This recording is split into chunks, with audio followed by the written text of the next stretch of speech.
Welcome back to another episode of the Hoth Hangout podcast. Our first episode in about 2 weeks.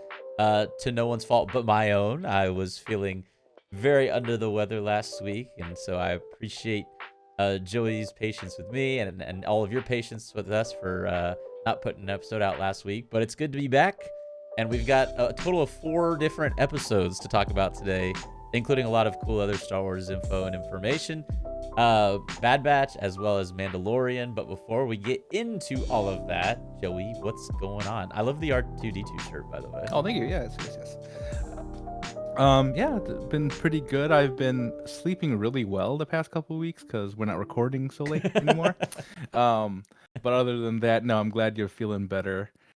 Uh, I sent Ben a couple of texts regarding the Kansas games over on the March Madness there, and there was no response. And I'm like, oh, I'm gonna have to carry on this podcast by myself because I don't know what happened to Ben. But no, I'm glad you're doing well, and we can get back to what we love to do on for our podcast. Definitely. Yeah, we're in the middle of March Madness season right now. I guess for anyone that doesn't know, Joey and I are both also big basketball fans, and uh, during this time of year, I'm always like wholly invested into that. And so when my team lost last week, I was just like, I had to take like the next 4 hours to contemplate how I'm gonna continue to watch basketball anymore. But we made it through, and there's more March Madness to watch the rest of this weekend. So looking forward to that. Come on, Um, Texas. yeah. Let's go Longhorns. That's right. And also as equally excited to talk about all the awesome Star Wars stuff we got. It's almost like after missing a week of talking about the most recent episodes, I feel just almost overwhelmed with the amount of Star Wars content that we've received in the past 2 weeks combined. That we're gonna try to all jam pack into today. We're gonna start with Mandalorian, but before, I guess I should have mentioned before we start talking about that, if you're listening on Spotify or Apple or watching over on YouTube, hi YouTube. Hope y'all are having a great day over there. If you're watching the video version of the podcast, and remember, you can always shoot us a message on Twitter at Hoth Hangout or send us an email, hothhangout@gmail.com, and we can do a little mailbag segment. We are still hoping to do that in the very near future. So the I guess it was the third and fourth episode of The Mandalorian, which, by the way, I should start off with first of all. Did you notice the difference in these episode lengths? Episode Yes, 3 was very much so. almost an hour long. I was Hmm. like, oh my gosh, this is like almost a full Star Wars movie that we're getting. And by the way, I think of all four these two Mando episodes and these two Bad Batch episodes in the last 2 weeks, I think the third episode of Mando was probably my favorite of those four for, I guess, reasons we can talk about. But yeah, the third episode of the third season of the Mando was 58 minutes long, and the fourth episode was, I think, like 32 minutes long. And remember, these are like the run times. So, in actuality, it's like less than 5 minutes of each of that. So, the episode that came out yesterday was only about 27 minutes. I was really surprised at how short it was. Between those two episodes, like I said, my favorite was the first of the two, episode 3. Not that episode 4 was bad. I just thought it was really fast, and I was like, man, kind of wish we would have gotten more content from episode 4. I think episode 3 stands out for the fact that it really um, kind of took some of the attention off of the Mando for the first time this season, for an extensive period of time at least, and we focused on Dr. Pershing, which I loved that, me personally. That's why I think episode 3 was my favorite, maybe of the season. I don't know. I almost hesitate to say that because episode 2 was really good as well. But the convert, the name of um chapter 19, episode 3, I think almost, I don't know, is interesting. I think the convert is referring to kind of, I guess it could be. Do you think it was referring to Dr. Pershing, like kind of converting to the new republic? Or do you think that was referring to like Bo-Katan sort of rejoining the Mandalorians, the Mandalorian way, or both even. What do you think? Right. I mean it was definitely named that for both, I believe. And I think the even the and I could be completely wrong about this, but I believe Mando or Din Djarin in either this episode or episode 4 referred to the camp of Mandalorians as the convert or something. I thought that's what that was I also know they called him the apostate at one no, I'm point. saying the camp that where all the Oh, Mandalorians are at. I think oh, he had called interesting. it the convert as well. Oh, I didn't catch that. Um, Good catch. so I think it's for all of those reasons why they called that episode the convert. I mean, I think the biggest surprise to me would be the Bo-Katan going back to the ways of the Mandalorians. That's probably out of all of the out of the two. I think that would be the most surprising one. Hmm. But we can go back to Dr. Pershing and his journey now back into where are we at? The Republic now? The New Republic? Is that Yeah, where on we're at? Coruscant. Yeah. Yeah. Yeah, and his big TED Talk. I was a big fan. I mean, that's all I could think of when I wrote it down. I'm Yeah. like, this is the Coruscant version of TED Talks with Dr. Pershing, and the how I escaped the Empire. That's probably that was the Yeah. name of his TED Talk. So I thought that was very cool. I think the bringing in of that Imperial officer. Remind me of the name again. Do you have that name? Oh, which one are you talking about? I should ask. Oh well, The the one that he was interacting with the entire time. Oh, Aaliyah or Aaliyah, Elia. yeah, I yeah, can't yeah, Aaliyah, remember yeah, how yeah. the name was pronounced. Right, yes. Um, So bringing her in and just that whole plot line of trying to and she's sketchy. I mean, the whole yeah, time, from the the beginning. whole time Yeah, I am waiting for her to contact somebody in the Empire. That's just what I'm waiting for the entire time. But my favorite scene was her at the very end with the travel biscuits, the yellow travel biscuits, yeah, whatever, just all all all villainous and stuff like I enjoyed that very much. yeah. I want to know more about who she's working for, and I think everyone does. I mean, Of course, yeah. it's very clear she is not actually wanting to be a part of the New Republic. I felt so bad for Dr. Pershing the whole time. I was like, this dude is getting played and he doesn't even know Yeah. it. And it Yeah. was also interesting because I thought the actor playing Elia Kane did a really good job of like making me feel almost like she wasn't a bad person the whole time, even though Right, yeah. you know, Conning us. right? Yeah, it Yeah. almost felt like that way. Like the whole time, I was like, maybe she is good, or maybe she doesn't have bad intentions. Maybe not awful intentions. And then at a certain point, obviously, when she does betray him, it's like, oh man, that's a heartbreaker. Right. Um, But I mean she betrays him, not for the Empire but for the New Republic still, right? I mean that's kind of what I gathered from it. really, I didn't read it that way. I Oh, mean, why? really? I mean, she was shocking him at the end. Like she turned up the voltage. Like here's what I Yeah. think: Yeah, that's the true. machine that they're using on him is clearly I like totally forgot about that. That's right. a redesigned what he calls mind flare, which I also thought was funny they chose that name. I didn't know if that was like a Stranger Things reference or not. Oh, right. Yeah, yeah. But it's like a redesigned mind flare, which used to be used for like interrogation for the Empire. And they've redesigned it so on low voltages, it's almost like a calming, like lets you forget, like, however the Mon Calamari doctor was describing it. Right. And but the other officer, which by the way, like what person in charge of this like machine that still has the capacity to like harm people would just leave the room with the only other one person in the room Yeah, and and the and not dial's and right there. yeah, and not just and she is part of this amnesty program too. It's not like Yeah, but she's like a plant in that amnesty program. She's mhm. working for someone else and has Yeah, been yeah, like right. planted in this program. Right, right. I'm saying that the officer that left her, you wouldn't leave Right. Oh, somebody I in see the what you're amnesty saying. program Yeah, like just to be like, oh well, I think I could trust you. You yeah, know, it's not you like seem she's like this super high-ranking New Republic official. She's someone who's been like reintegrated and still kind of in the process of reintegration in the amnesty right. program. What are your thoughts about the amnesty program overall?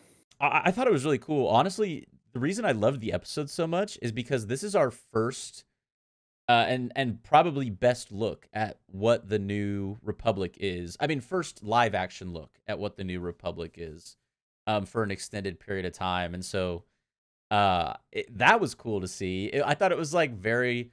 I don't know. I kind of felt like we were in the Republic era, like after his TED talk, as you said, when like all these senators are coming up to him and like kind of schmoozing him, like, "Oh, that was such a good talk." Like, Right. I Yeah. felt like I was like back on Coruscant, and like all these senators were just like mingling with each other. Or Right. I don't Right. even Right. know if a lot of them were necessarily senators, but powerful political people or whatever. Right. So yeah, I thought it was neat to see it from that perspective. Hmm. Um, and then when it comes back to, I feel like we should decide on how to pronounce her name. Is it Elia or Elia? I think it's Elia. I Elia. believe. Okay. Yeah. When it comes to Elia, um, she for me is like the best. Her and Dr. Pershing are like the best parts of this episode. Hmm. Of course. Um, what I'm most curious about, obviously, are her intentions. But kind of to add on to that fact, like who could she be working for? Is my Hmm. like, are they gonna bring like, is this gonna connect with Ahsoka in any way? And like, is this gonna connect with Thrawn? I'm just Hmm. trying to think of like where they can go to where this would connect with making the person she's working for, the reveal of that person, be like, whoa, that's Right. or it doesn't have to be like a over the top reveal, or just something that's really interesting. Do you think they're gonna bring in an evil force that's like brand new, and we're like, wow, that's original? Hmm. Or do you think it's gonna be something like, or someone like Thrawn, or like, oh my gosh, I can't believe they brought him into Right. this? I feel like they are setting the stage for something like that, Yeah, like a person that or someone from the Empire that we are familiar with in some way, shape, or form. Thrawn would be a great. This would be a great time to bring in Thrawn or someone of that fact, of that magnitude into this live action storylines. So, if it's that, one thing I did want to mention about the amnesty program hmm, is I can't think of another time you kind of mentioned there of this really ever being brought up. You knew it happened, but you never really saw it in live action. I think maybe we saw it in Battlefront 2, the video game with um gosh, I forgot her name, but yeah, I think she was probably part of it. There are a couple of books, the Alphabet Squadron. It's about a couple of pilots that used to be part of the Empire, but now are part of the New Republic. So I think I wonder. I don't know if they're gonna go that deep of a cut where they bring in some of those characters. But as I've said before, I love it when all of the stories from across comic book stories or books or movies, TV shows all intertwine at some point. yeah. Whether it's a quick callback like in Rogue One when they mention General Syndulla, just like things like that.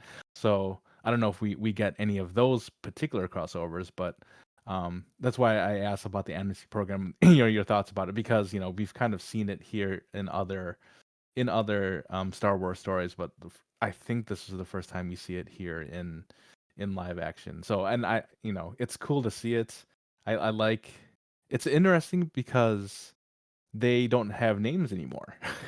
They are referred to as Yeah, I did L find that something interesting. or and that seems very. I don't know. That didn't seem very That New felt Republic. yeah, I was gonna say that felt imperial, like Right. like a remnant of the empire. Like what? Right. Yeah. And like, why would, like, is there after a period of time in the amnesty program where they can like start referring to each other by their actual name? Right.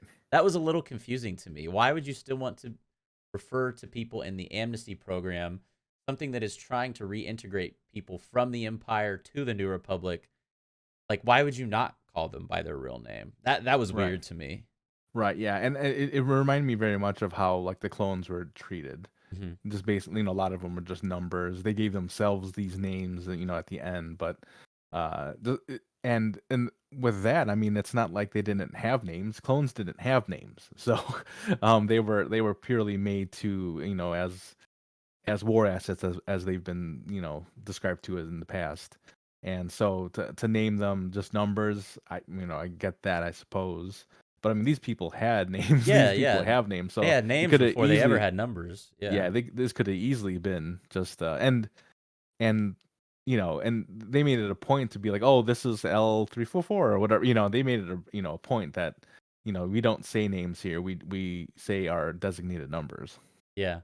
Yeah, I wonder if there's yeah, I'm trying to think of the reasons behind it, and maybe they'll go more into it. But yeah, just to make a point, I thought that was a little bit odd.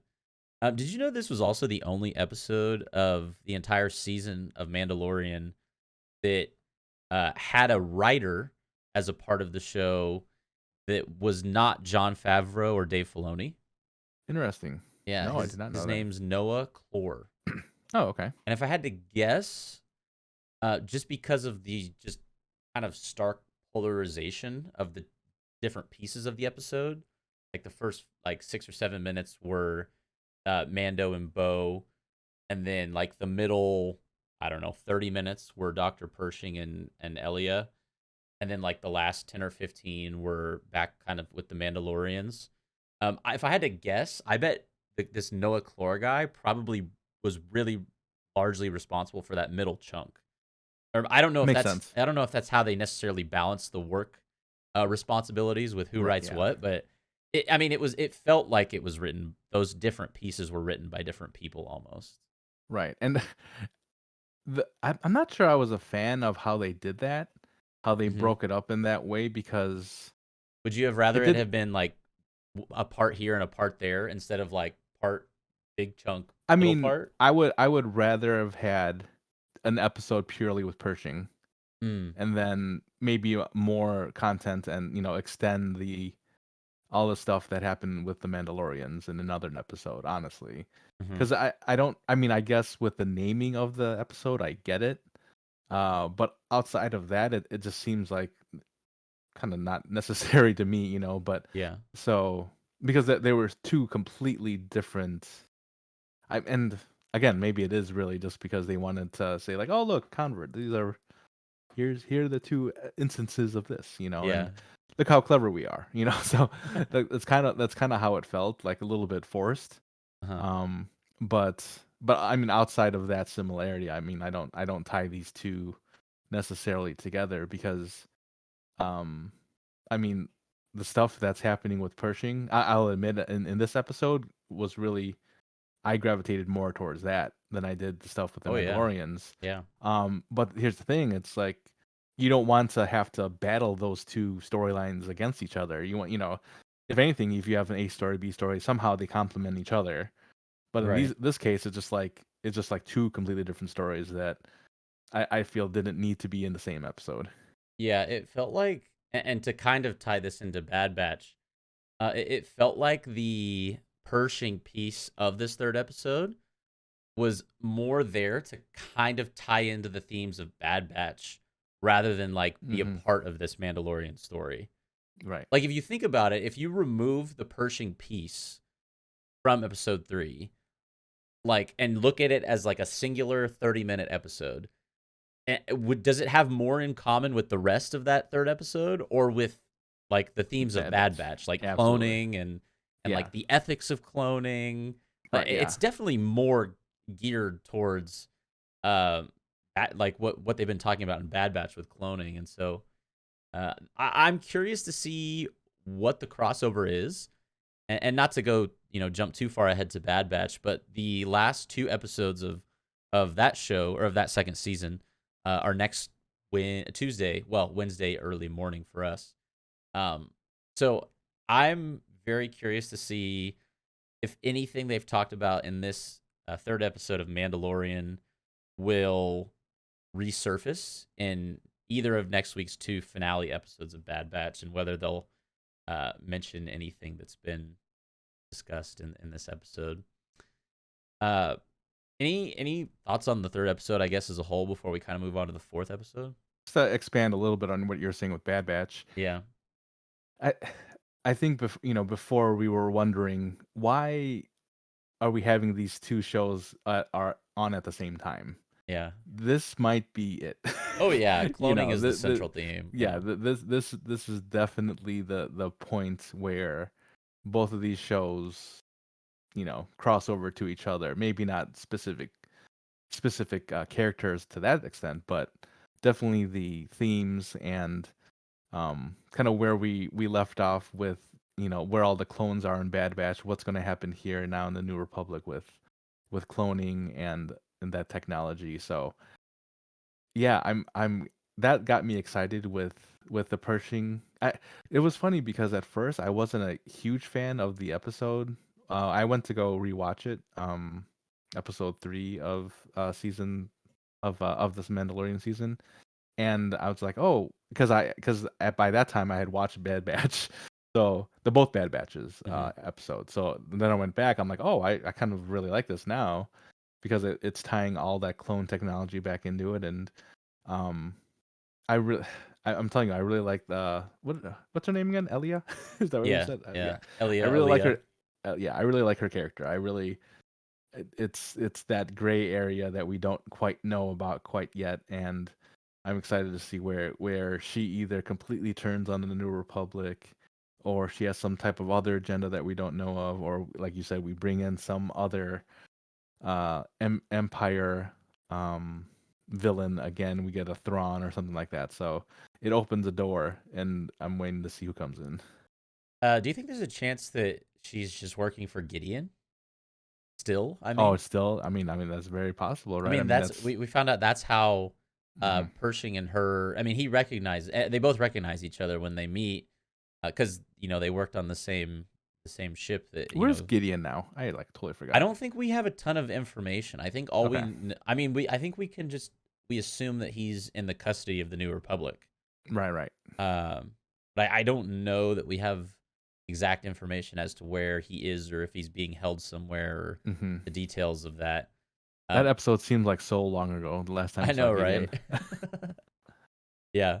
So it could be Gideon. It could be someone brand new, Thrawn even. I feel like Thrawn would be like really old at this point, though. Um, Yeah. I guess I don't even know how old his species lives to be now that I think Right. about it. But Right. anyways, excited to learn more about Elia and I she's a bad apple, man. I'm telling you, she's a double agent. Um, and then episode 4 came along the week after, and I did not dislike the episode. It's kind of the same as episode 1. I thought it left me kind Hmm. of feeling like I wanted a bit more, and it goes back to sort of what we look for in Star Wars, and when it comes to the Mandalorian. Hmm. I love a good action scene. Don't get me wrong. Like the scene where they're rescuing the Mandalorian boy from this giant pterodactyl thing. I think they called it a raptor, but it basically was just this massive pterodactyl. Um, it was cool. Don't get me wrong, but I don't think it.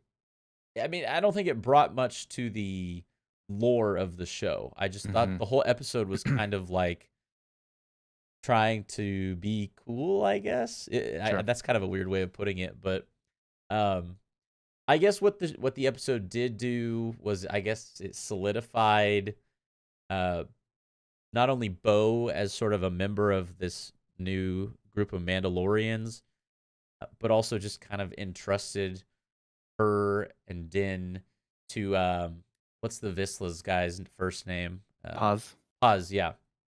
Kind of like entrusted them to him because they helped save his son, who we don't actually find out it's his Yeah. son until like 5 minutes left in the episode. Ragnar, right? Ragnar is his Yeah, name. Ragnar. Yeah, I What was a like, name. what a Viking name. I love that.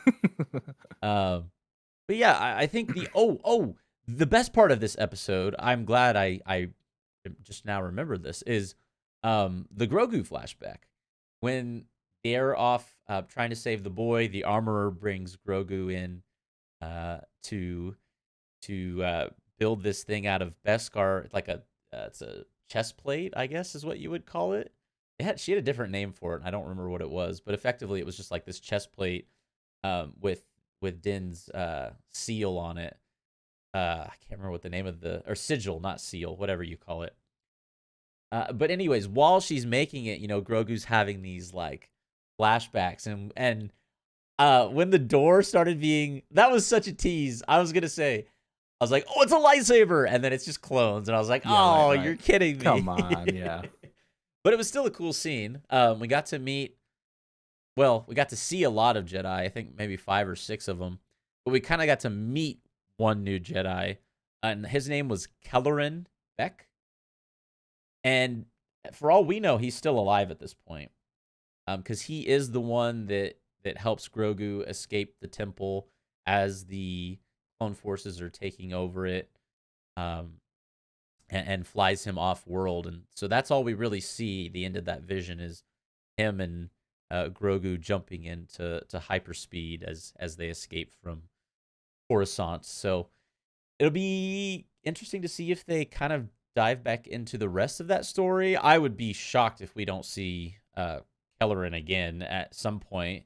I would hope in this season of Mando, but definitely at some point in the rest of this show, we'll be seeing Kelleran again. Yeah, I guess I've rambled a little bit. What did you think about the episode? So obviously, my favorite part was the part with the Grogu rescue on Coruscant, with all the Jedi. It gave you all the feels with the lightsabers. Kelleran, the actor that plays Kelleran, very, very important already to Star Wars at this point. Wait, was that a Mod Best? It was, yes. No way! I didn't even catch that. I mean, the way you were talking about it, I'm like, he doesn't know. He doesn't know who that is. You said the actor, and I was like trying to think of who that could be. Mm-hmm. And I mean, I could totally see it. Yeah. And then, wow, I did not even know that was him. Yeah. Yep, I guess for anyone listening that doesn't know who Ahmad Best is, he's the actor that plays Jar Jar Binks, and has kind of maybe infamously received a lot of unnecessary and just unnecessary backlash for his portrayal of the character, and so it's cool to see him in another role. I didn't even realize that was him. Yeah. Oh my gosh. And so where I could see where episode 3 would, as far as the Star Wars story, could be your favorite. Seeing him in Star Wars again, that's why episode 4 was mine, because of these last 2 episodes.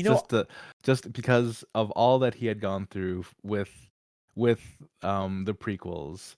Yeah. And and he has famously had a story about like how it like threw him into a depression essentially, and he was not doing well. And after the Star Wars, fandom had really found out, and this is probably within the past 3-4 years, maybe 4 or 5 years, that his story came out. They basically embraced him back into Star Wars, and now to see him here, right back where a lot of bad stuff had happened to him. I don't know. I just love that. I love a good comeback story where he's now back in Star Wars. And I was smiling ear to ear. I mean, it was a great scene anyway, but then to see him in his element, I'm like, yes, this is, and he's a Jedi. You know what I'm saying? Yeah, like you couldn't be a cooler character, in Star Wars, but another Jedi. So when I saw it, and I'm like, oh, and I like I audibly like yelped. I'm like, oh, just like yes, So now when you were explaining it, that scene, I'm like, oh, Ben doesn't know who that was. So we're gonna see it live right here to see what your reaction was. I'm amazed that I didn't recognize it was him, but I'm also equally amazed that I didn't have it spoiled. Like that I didn't like read something somewhere that he was in the episode, or you know what I mean? Yeah. So, yeah. Oh, that was everywhere. So I am surprised that you weren't spoiled either. Yeah, me too. I'm very happy I wasn't. It's weird. Like it's one of those things where you're watching it and it wasn't like he was like really familiar to me, but I was looking at him, and now maybe this is, hindsight is 2020, but maybe it was just the fact that I think I was recognizing him as I was watching it. Yeah, right. But Oh, I yeah, totally knew. I knew the whole time. yeah, not like not like I knew the whole time, but there was some sense of recognizability, maybe Yeah. subconsciously, that I wasn't picking up on. Anyways, Hmm. that's super cool. I love Yeah. that. Yeah. And the rule I go by now is if anybody has more than like 2 lines, there's somebody important or some actor that we should know at some point, Yeah, so um although I knew like pretty much right away that was him. I just thought it was super cool. I was so happy to see him back in Star Wars. yeah, yeah, yeah. That is awesome. That is a cool comeback story. I hope we get to see more of him this season. Yeah, so I actually looked him up. He has like a whole like Star Wars kids YouTube show. Oh wow.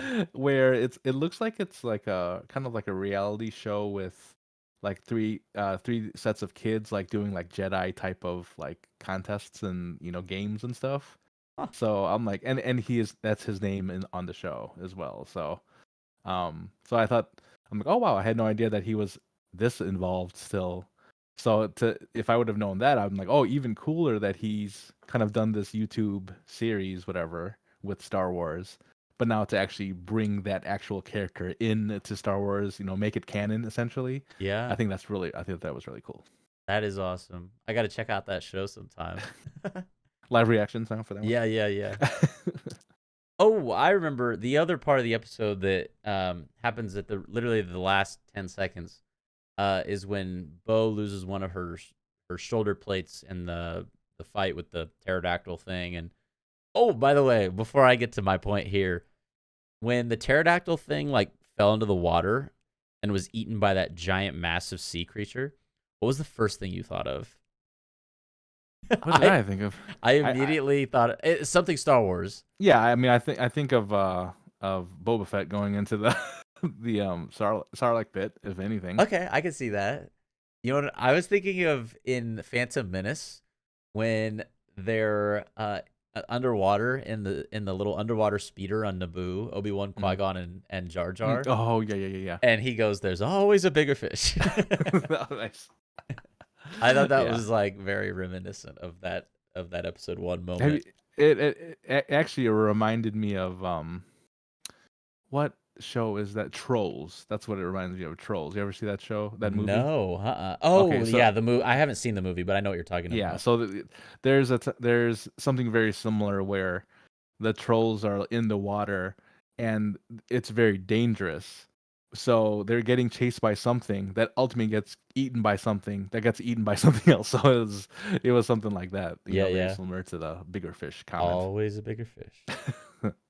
Um, oh, but back to the thing at the end of the episode. So, Bo loses her shoulder piece and has the piece reforged by the armorer. And while the armorer is forging this piece, Bo's like, Bo has her forge it with a mythosaur rather than the owl, which is normally her family sigil or whatever. Um, and so also takes that opportunity to ask the armorer, like basically tell the armorer, I've seen a mythosaur. And the armorer's reaction is like, "Oh, what a cool thing to have a vision of!" Like, she doesn't think Yeah, she yeah. actually saw a Right, right. mythosaur. And basically, this is the most frustrating part. I don't hate the armorer, but I hate when the armorer says this is the way as a Yeah. response to something that like should have a valid answer. Right, Like, yes. no, I actually saw it. This is the way. This is the way. It's like, shut up. You don't believe me. Yeah. It's like a parent like, patting a child on the head like this is the way. Yeah, This is right. the way. Right. Because I said so. Yeah, yeah. So I would assume we'll get to see the mythosaur in the next So, few episodes. let's play devil's advocate. Did she actually see a mythosaur, or was it something that the living waters Oh, you think it was like a has hallucinating thing? either hallucination or something like a vision that just, you know, I feel like she actually saw yeah. it. If I had to bet one way or the other, I would Hmm. say she actually saw something down there. Or Right, like yeah. actually saw a mythosaur. You also bet that Kansas would be in the Final Four, though. So, Yeah, I think the odds of it being a real mythosaur are higher than the odds of Kansas being in the Final Four. Uh, Uh, yeah, yeah. yeah. I mean, I think so too. I think it was probably something that's down there as well. I and the only reason I question that is because if you remember, she also asked Din, "Did you see anything living down there?" Well, You he was know, and knocked out though, I know wasn't he? he was knocked out. Well, I'm assuming he was knocked out. I don't know, and I still don't understand how he got sucked down there. I guess was it a current or was it the mythosaur or you know what I mean? Like I don't Right. get what exactly happened to him down there because she swam right by it for at first. Hmm. Um, Yeah, yeah, so it wasn't really I don't clear at quite the end of that understand. episode what actually was the thing that pulled him down. Right, Yeah, that's a good point. I didn't really think too much about that. I think I just was kind of like, oh, the mythosaur pulled him down, right, yeah. which I guess that could be, but I don't know. Probably something else. I also wanted to talk before we. I know we're already like 35 minutes in and we haven't got to Bad Batch yet, but I wanted to real briefly talk about just the whole season as a whole, very real quick, and kind of give my thoughts on the season. And now that we're halfway through it, there's only 8 episodes total. Um, I mean, I don't feel like the thing that frustrates me about Mando is that it feels like nothing really progresses quickly. Not that it doesn't feel like it's going somewhere. I think I would say it feels like it's going somewhere.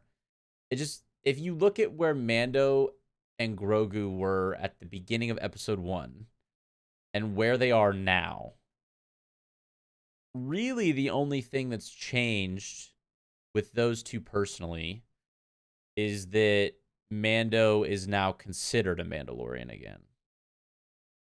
Now, how much that actually matters to the show as a whole, I don't know yet. I guess we'll have to wait and see. It just feels like nothing monumental has happened yet, and I'm waiting for that thing to happen. Hmm. I don't know. Maybe I'm being too critical of the first half of this season, but other than the Pershing piece, which I think I found the most interesting of anything, it feels like the show just it's good that it moves slow because if it moved fast, then I think it would be over too quickly and we'd be like, man, I wish we could have gotten more. So in the long run, I think it's good that it moves at this pace. It's just hard to sort of, stick in there when there's an episode like the fourth episode where it's kind of like some of those, although not nearly as bad. Not that I would say that these Bad Batch episodes where they were on these missions were bad per se, but there were episodes of Bad Batch that were kind of like not as interesting or not as Hmm. entertaining. And that was sort of how I felt, with the exception of the Jedi flashback, how I felt about episode 4. But not again, not to the extent that I did with some of those Hmm. Bad Batch Right. episodes. I don't know. Maybe I'm being too critical of the first half of the season. What do you think? I think well the fact that Sid is not in Mandalorian, I'm happy about that. But she was in one of the recent Bad Batch episodes again. I know. Ah. Um, no, I'm trying to look at this season as as a full length movie that's happens to be whatever 5 hours long, 6 hours long, however it's going to be. Hmm. Um, maybe shorter because this last episode was only under a half hour. But so if I'm looking at it as if this was like a movie, if we were halfway through the movie, am I happy with what I'm? Has there been something interesting enough at this point where I'm like, oh, I can't wait till the end. I don't know, because the I don't know if I feel that way. Hmm. Essentially, the whole him becoming going back to Mandalore and becoming a Mandalorian properly. I mean, that was an important piece of the puzzle here because he had to go, he had to go get a droid. He took Grogu there. He apparently there's a mythosaur there, and so there are cool things around it, Hmm. but that storyline in itself doesn't like excite me as much. Yeah, And early on we even said it like, okay, well, what's his motivation? Why is this so important? that's the biggest thing for me. What is so important? And now you've kind of randomly pulled in Bo-Katan into it. Like like I'm like, okay, I guess because and the way that whole thing went down, like, oh, were you in the living waters? Redeemed. You was just Yeah, it I was was like like, That was so easy that you just happened to be jumping in there too. So you're telling me if I jump in there and Well, and I wore a helmet the entire time, I'm complete. I'm set. You know what I yeah, mean? and and the I think that I'm not a fan of all of that. I do like the armor, and she has this, this leadership quality. Obviously, people go to her. She is like the person that they all look up to. I like that Bo-Katan has come in now as basically the equivalent of a war general. They let her eat by herself, in front of the Mhm. fire. So there's a lot of respect there. So there, like I said, there are pieces around it that are cool. But the overall reasoning behind why we were here in the first place, because he wanted to become a proper Mandalorian again. I mean, I don't know. And Grogu just kind of seems like he's on the side, like he's just, either spinning in chairs or shooting other kids with darts. By the way, can we talk about how weird the little kid battle was? It felt like a child's fight club, and I'm like, yeah, this is kind of weird. and then Grogu like kind of cheated, I thought. Right. I thought it was supposed to be a round at a time, and then he was just like pew pew pew, and was Yeah. like, "Oh, I win." I win, yeah. Little stinker. So I mean, but yeah, but as far as Grogu's concerned, I mean, how much development have we seen with him? It just seemed, and like I said, we're halfway through, and I did like the little, I like the little comments here or there, where Din Djarin's like, oh, he's got this, don't worry about it, I'm like, and he's like, Yeah, why are you looking at me? Go look at, just such like a dad thing to say to the kid. Um, so yeah, I definitely am enjoying the show, but I question where it's going to end up at this point. Where are we going to be at the end of the season? I have zero idea what we're even looking for. This, and like we've already mentioned, this perching portion of this last episode. Um, I mean, that was pretty vital to the bigger lore, the bigger story of Star Wars. Especially with, we know the Emperor's looking for all of that, cloning technology, and again, is where Amelia comes in. She is the doorway to all of that at this point, it feels. So I don't know. As far as the season's going, I'm enjoying it. I'm putting my trust in the directors and Jon Favreau and everyone. So kind of letting it happen. Um, am I? Do I have any idea what's going to happen? No, but I think that's okay too, as long as you give me something a good payout at the end. yeah, that's fair. Yeah, you know what's crazy is that Bad Batch is this season of Bad Batch is over next week, and Mandalorian is over in 4 weeks. And both of them, there'll actually be a week and a half period of time where there's like nothing new Star Wars.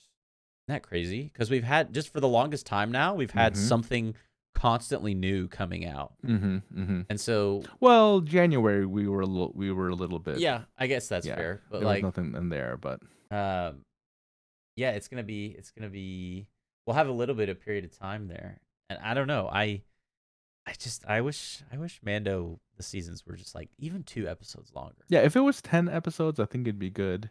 Yeah.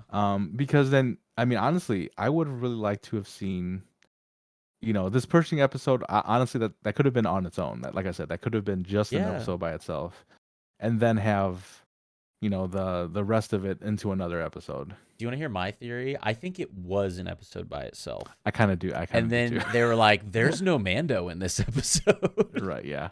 And so they squished him on at the front and the back of the episode. And we're Right. like, all right, this episode's an hour long. Great. How long's the next one? 30 minutes. Oh, come on. Yeah, so Mando going well, still a little bit, maybe not fully sold on what the direction of this season is, but nonetheless, still finding it very, very enjoyable and hoping that the second half of the season continues on an upward trend. And as we've already mentioned, there were, particularly with episode 3 of Mando, with all the Pershing stuff, lots of tie-ins to themes in the Bad Batch, of which we had 2 episodes, both yesterday and a week ago of that, episodes 13 and 14 of season 2. And I thought these were pretty good episodes. I didn't anticipate that I would like the Pabu, that was episode 13 episode, as much as I did. We got a couple new characters in. I think it was Liana and Mayor Hazard, the mayor Hmm. of Pabu. Yes. Do you think we see? I mean, there's only 2 episodes left in the season, so Pabu is this place where the Bad Batch have kind of been accepted into this community of really welcoming people, and they're gonna like it seems like they're gonna live Hmm. there. Then you watch. Shout out to Fee for introducing them to us. Yeah. Oh, also, by the way, uh, I did not pick up on this before this episode. I know Do what you you're know what about I'm to gonna say. say? Yeah. I don't think it was apparent before this episode. Also, if I'm being honest, but okay, so Fee calls Tech Brown Eyes this Hmm. whole season, and I'm just I thought it was like a throwaway nickname this whole time, and then like 5 minutes into this episode, uh, when they're meeting Mayor Hazard, he comes up to greet them, and Fee, is familiar with Pabu. She's like lived there, and so she knows this Mayor Hazard. And Wrecker makes an offhanded comment to Tech, like out of hearing range of everyone besides Wrecker and Tech and himself, or Hunter, Wrecker, and Tech. He says, "Oh, looks like you've got some competition." And I was like, "What? Are he and Fee like a thing? Is that why she's been calling him Brown Eyes?" Right. Did you pick that up I before this mean, episode?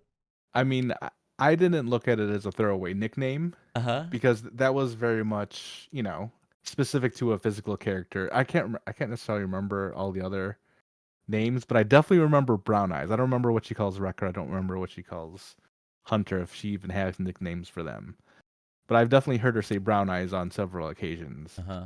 And at least going from her to him, there was definitely like a little bit of an attraction there or something. And that's how I always felt it. I don't know. I But never picked it up. never the other way. So I don't know if Wrecker's comment was necessarily that there was something going on between them, or they're teasing him because they know that Fee's got a thing for him, or any of that. Um, but yeah, I mean, they made it pretty clear pretty early there that that's what is going on here. Yeah, I was like, oh, okay, I guess that's a thing now. Also, like, I can't imagine Tech being in a relationship with someone. Like, talk about like inability to talk about your feelings. Right. Exactly.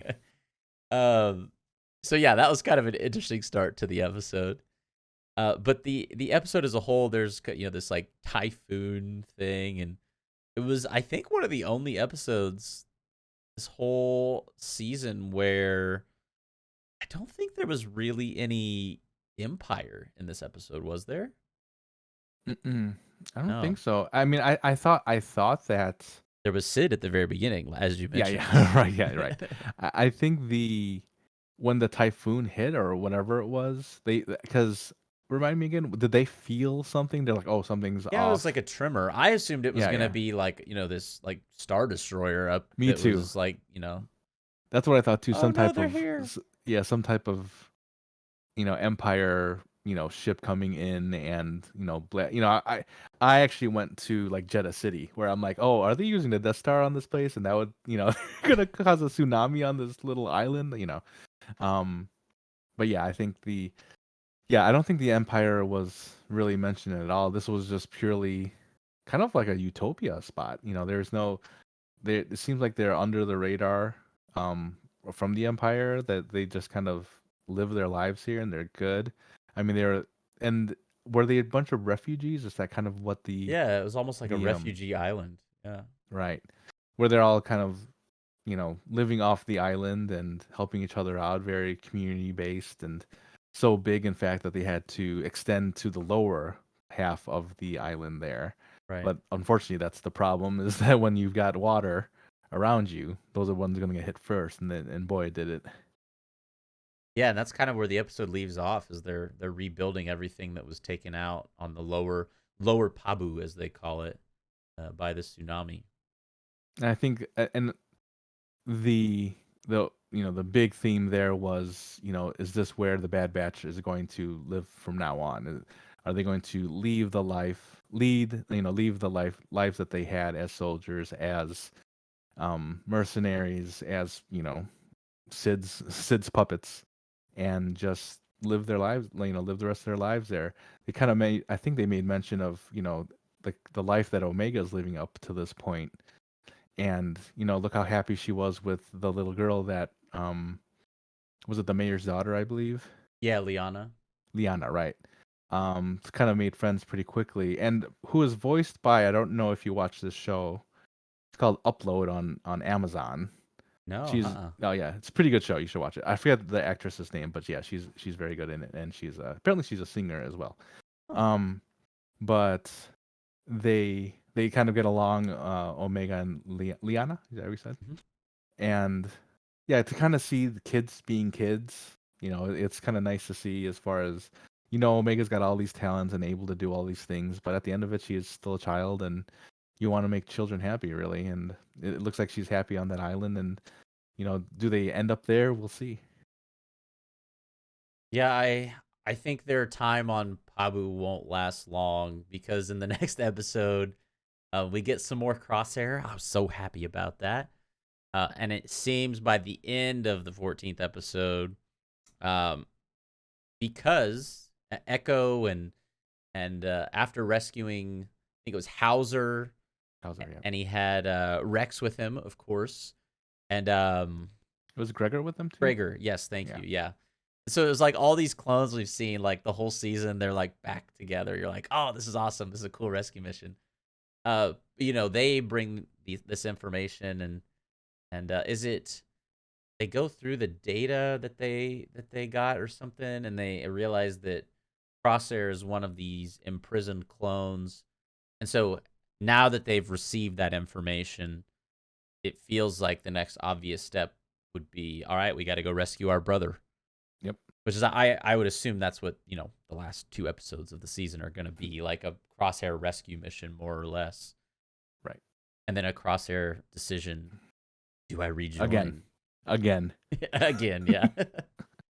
uh, what else happened in this episode? I feel like that was, the rescue mission of the clones was a highlight for me. I just thought that was really cool to see them all in action, like going against stormtroopers. And the other thing that I think is cool about this show is I feel like it brings a little bit of validity as to why clone troopers are so much more accurate in the prequel trilogy than the stormtroopers are in the original trilogy. Right, yes. It's because they're on this rescue mission, and the clones are just like boop, boop, boop, boop, actually they're using the stun. They're not even using their blasters. I was kind of like, why? Here, and here, we've mentioned before about using the stun on these blasters. I at first I was thinking, this is an animated series. You don't want it to be too gory or too much, where you're killing off a ton of clone troopers or stormtroopers or whatever. But then they have another officer take the electricity pill in their mouth and just zap themselves. It can be, effectively ending their own life. And I'm like, I mean, what are you doing here? Yeah, like you we can't play both we sides can't like this. shoot the stormtroopers, but we can let the Imperial officer basically use a cyanide pill on himself. Right. It's like, okay, like where's the ethics in this show? The ethics logic, I don't know. Yeah, and and that's what that's why I was giving it a pass. These stun guns and all, setting these to stun. But this is now the second time we've seen that in this season. Pretty violent, if you ask me.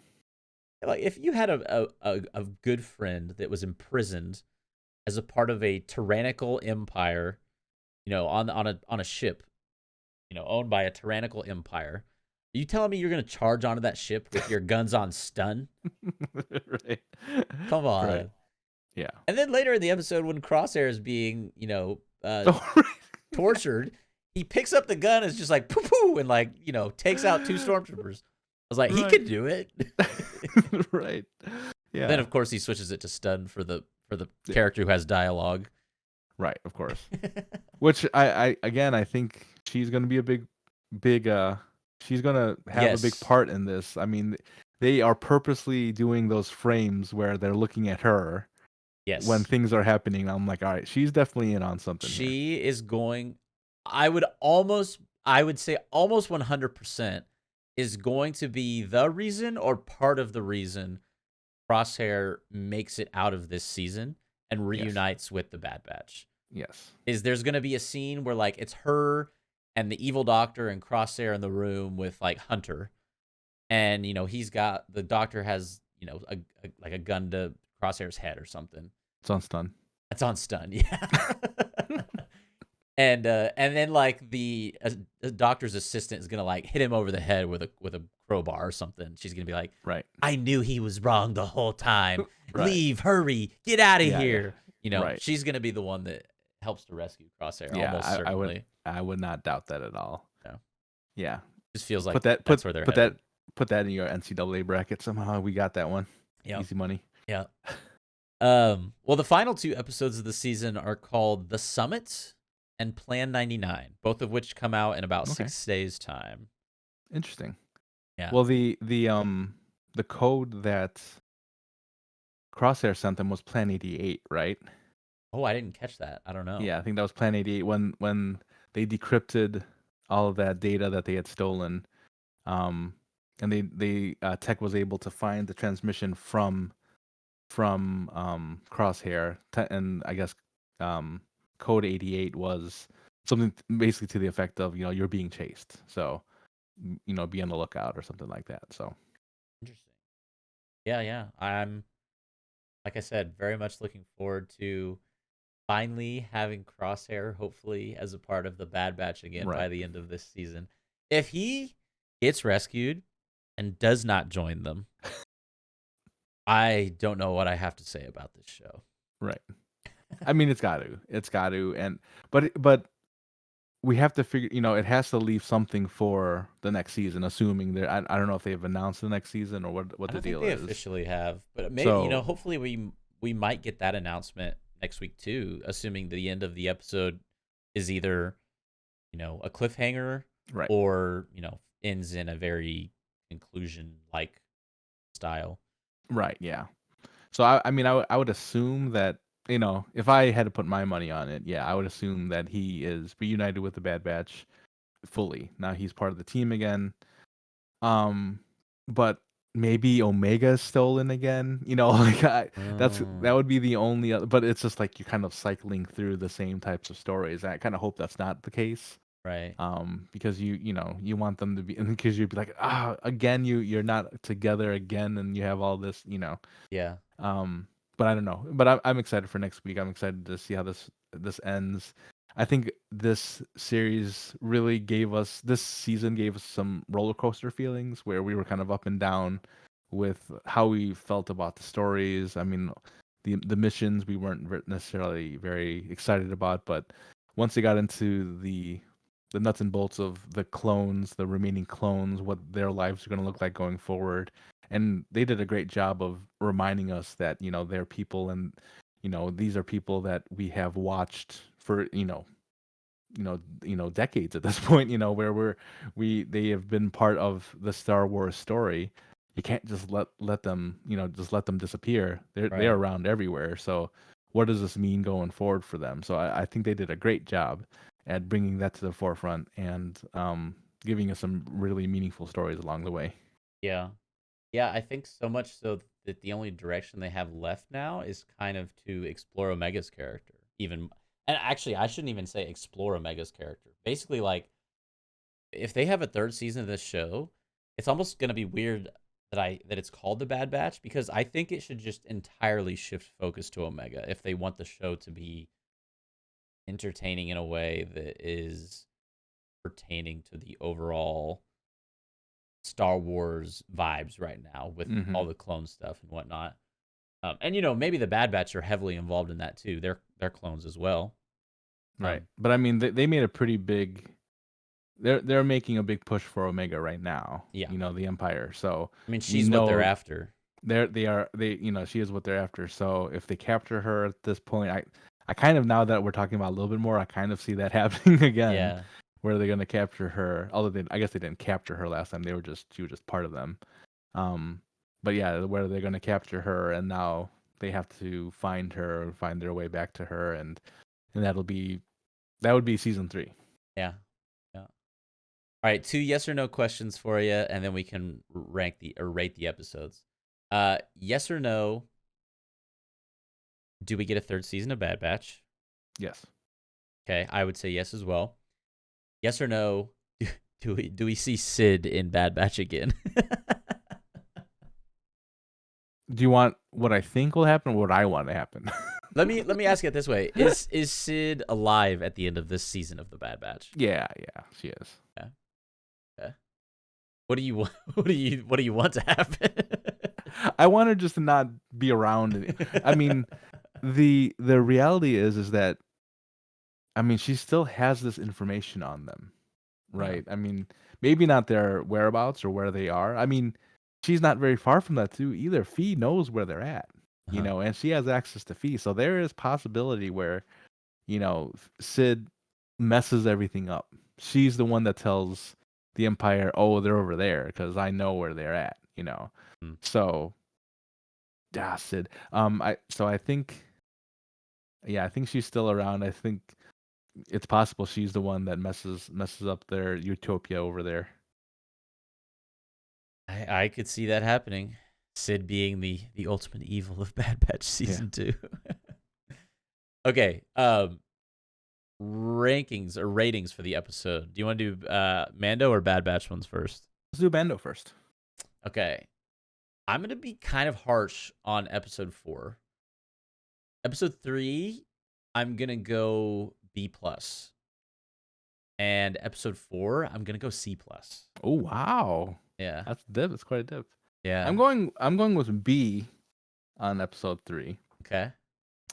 I mean, although I liked it, the separation is just too clunky. How they were just like Mando, Yeah. Pershing, Had like no Mando. relation to each other. Right? Yeah. I mean, yeah. So I wasn't a fan of that, but so I'll give it a B. I still enjoyed it, obviously. Um, Gosh, are You you dead you on? you liked episode 4 more than episode Well, 3 though, no, didn't you? well, I liked Ahmad best. Yeah. That's what I liked about it. So does that warrant a higher grade? I don't Mm. know, because I mean, as far as the storyline of Mando, there's a different thing there. Um, so I really enjoyed that piece of it. But as far as does it push the story along and all that stuff, I don't know. Um, Gosh, now we're talking about it. What'd you say? C plus? Said C plus, yeah. You said C plus. Ooh, I actually might have to agree with it. Actually, Really? yeah, because it's. I I was mean, gonna as say you were almost like getting me. You were gonna like convince me to go B minus with the Ahmad Best yeah, stuff, but I'll stick with C yeah. plus. I think C plus is. I mean, not if you were including, I don't include the Ahmad Best stuff in there. I'm gonna say that. Okay, so. The fact that it was him, I think if that was the case, I'd bump it up to a B. But um, just with everything that happened, I like the Grogu rescue part. But the rest of it was just kind of like, all right, well, you got this. They're all training in the beginning. They're trying to save this kid, and you know, Bo-Katan is solidified now as part of the Mandalorian. I mean, that's Mhm. that's that's really what it was. Yeah. And by the way, can we every time that the armor is making more Beskar metal, someone's having a flashback? Can we, let's make sure because I think that happened to Mando. That's when he had his flashback with when he was a Yeah. kid. And now you got Grogu doing that. So be careful, Mandalorians. If you don't want anything brought back up, you don't want to be around the armor when she's making any of her armor. She doubles as like a hypnotherapist at the same time. Right? Yeah. This is the way. This is the Um, way. but yeah. So as far as the story, I mean, it was okay. It was all right, and we'll see what happens. Because at the end of it was interesting. With everything. With where she was talking with Bo-Katan talking with the armor about the mythosaur and all that. But still, I mean, outside of all of that, it wasn't like for this to be considered. And I know it's not like marked as it is as like the mid-season finale, if you want to even call it something like that. This is mid-season. This is halfway through. I mean, it didn't blow my mind. So yeah, I would Yeah. I would give it a C plus on that. Gotcha. Looks like we're pretty aligned right there then. Bad Batch. It's surprising. The first episode of the two, so episode 13, I really liked. Uh, but I think if I would have got this episode like around like episode 6 or 7, I don't think I would have liked it as much because I know that we're close to the end of the season, so I know that it's going to go somewhere from the episode, if that makes sense. Even though the whole episode just took place like on this island um with these people that, had nothing to do with the empire. I don't know. I should go lower than this, but I'm gonna go B. I liked episode 13 a lot. Episode 14, and I'll go. Feels unfair to not give it an A minus because there wasn't anything in it that I didn't. There wasn't anything in it that I found like I just was striking that I didn't enjoy. I'm like so close to a B plus A minus on this one. Just to give it the benefit of the doubt, I'll say A minus, even Okay. though I'm pretty close to a B plus. But I liked episode 14 a little bit more than episode hmm 13. For the first episode, I'll give that a solid B. Mm-hmm. Um, what I got away from it, although not a ton had happened as far as the storyline of the clones or anything like that, it gave them hope. It gave Yeah, it gives Omega a possibility of kind of a more normal life. Um, gives Wrecker the chance to be that dad that it just seems like he wants. Apparently, gives Tech a love interest. I don't know. Um, so it gives the possibility of hope for them. And I thought that was really cool. Um, Obviously, we know that's not where things. Just like you said, they're not going to end up there. That's just not their story. At least right away. Maybe at the end of season 3, that's where they end up, and or the end of the series where they end up. And that'd be a great callback if that's kind of where they ended up, because you saw how well they fit in to there. It kind of reminded me of when in Mandalorian, when Grief Karga was like, "Hey, you know what? You could live here. yeah, If you just want to go over there." He's like, "Nah, I got to be a Mandalorian." It's yeah, just like, come on, yeah. come on, come on, guy. Um, so yeah, so I'll give it a B. For that episode, the last episode, um, I'm gonna give that a B plus. I think where you gave it an A minus, I gave it a B plus, and this is why, because this is clearly a bridge to the end of the season. You know, Mhm. so as much as as I did enjoy it all, and maybe this is like not necessarily a fair way to score this, but I am expecting the last 2 episodes to be my A's. Yeah, So yeah, I can't give this a B. I can't give this an A hoping that that's going to be an A as well. You know what I mean? So yeah. I got you. That's so I'm fair. gonna I'm gonna give it a B plus, basically because it's this bridge that is, we're trying to get to the last episodes of the season, with the hopes that we, one, don't see Sid, and two, we get a reunion with the entire Bad Batch. Yeah, yeah. I also forgot to mention that Senator Chuchi was in that Yes, episode that's too. right. Yes, yes, She, she she was. brings the score up a little bit. I love That's Senator right. Chuchi. All right, final question, and then we'll wrap things up. What is Tech and Fee's couple name? Oh my god. Tech and Fee's couple name. Is it T or is it? Is it, I probably shouldn't even say the no, other one is. let's thank you, everyone. Good night. We'll say their couple names T.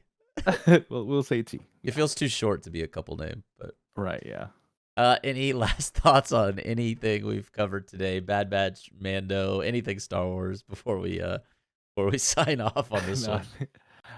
we're in the home stretch of real. I mean, honestly, in both of these series, and man, I I I really hope we get incredible finale from Bad Batch. I mean, like I said, the roller coaster they have given us so far, I think we're due for a pretty good ending here. Um, Mandalorian, we still got a couple episodes that we need to build upon. Um, But as always, we are here for it. We are here to watch Grogu spinning in chairs, tackling little creatures, Playing paintball. playing paintball. That's the new one. Paintball is canon now, I guess. And Yeah, yeah. yeah. It's a training So practice. yeah, I'm just excited as always. Yep. Same here. As well as we are officially 37 days away from the release of Jedi Survivor. So literally like the week after Mando ends, Jedi Survivor comes out. And then the week after that is May the 4th when I got the book, right? I got the Oh, look at that. If you're watching the YouTube version of the podcast, check out the look at that book that he's got. it's so stiff. I haven't opened it yet because I still got to finish the book. Nice. Game. You got 37 days to I know. Finish the game and knock read it the out. book. Yeah, that's true. Well, lots to be excited about in the world of Star Wars. May the 4th, that's also 6 weeks away, coming up here quickly. So 2 more episodes of the Bad Batch. We're going to cover both of those next week. 4 more episodes of Mando for season 3. We're going to be covering episode 5 next week as well. And we're looking forward to all of it. Any final thoughts, Joey? There's so many thoughts out there that you could have as a Star Wars fan, but there's only one that matters. This is the way. This is the way. Well, thanks for listening to the Hoth Hangout podcast. We really appreciate each and every single one of you. And may the Force be with you.